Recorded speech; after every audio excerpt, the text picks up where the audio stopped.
when we are able to experience the first step of meditation, we will discover the reality of perfect living masters by finding them inside. That's a very big thing. When we meet a master, a perfect living master, PLM they call him, short in America, everything you can give in short abbreviations. You meet a PLM in life, you like to see the PLM outside. Something pulls you,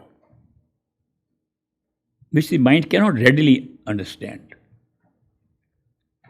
That pull is the pull of love. The love that you experience from a perfect living master is little different from the love we experience from people generally.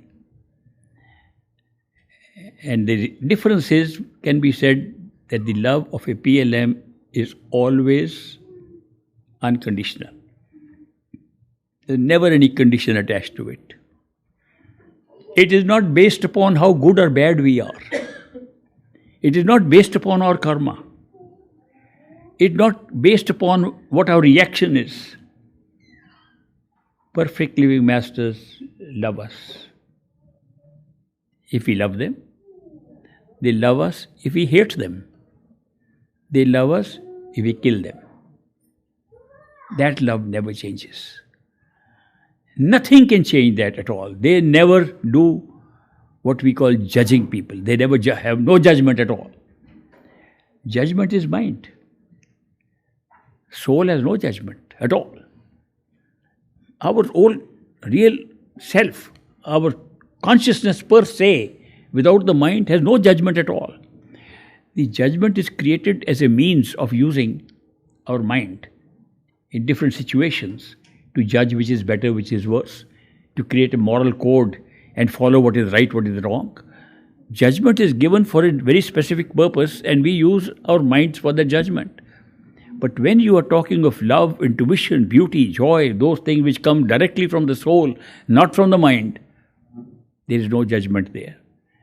That is why when you associate with these ordinary people, whom we call perfect living masters, that's the big difference you will notice.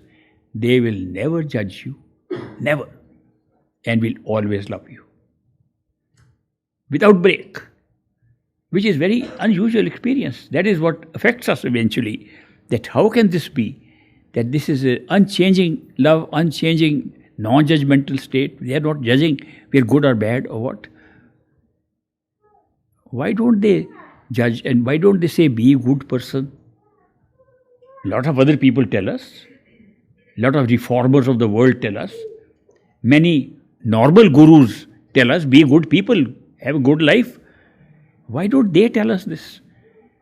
Because they say that we are punishing ourselves with our minds already enough. They can see our mind punishing us. These other gurus cannot see that. They think that they have to advise us, and very few of them realize that we don't listen to their advice anyway. They tell us to be good, we say yes sir, and we are as bad as before. Everyone experience. Not only that, leave the gurus aside. So many times we decide in our own self, this was a very bad thing, I should never have done. And we do it again. I sometimes ask people, I'm not going to ask you. I sometimes ask, have you ever decided not to do something and still done it again? Every time everybody raises their hand. The mind is such. The mind develops certain habits, and the mind tends to do things very often in a very negative way. It's after a long understanding of the mind that we discover it's functioning like a negative entity in us, not like a positive entity. They say, have positive thinking, do positive thinking. People try to do positive thinking and negative living. I've seen people do that. It's just a mental game that they play. The mind is not designed for that. Mind tries to argue, mind tries to use logic, mind tries to rationalize, mind trying to find which is a better argument. That's the game of the mind. It has nothing to do with love, nothing to do with intuition, nothing to do with real knowledge. When you want real awareness of your own self, mind is not a great instrument for that. It's almost an obstacle in that. And that is why, because the mind is an obstacle to our discovery of our own self, these perfect living masters, they come and tell us how to deal with the mind. Best is keep the mind busy in meditation. Something that the mind will say, yes, I am doing something to go to my realization, to my enlightenment. Okay, keep busy.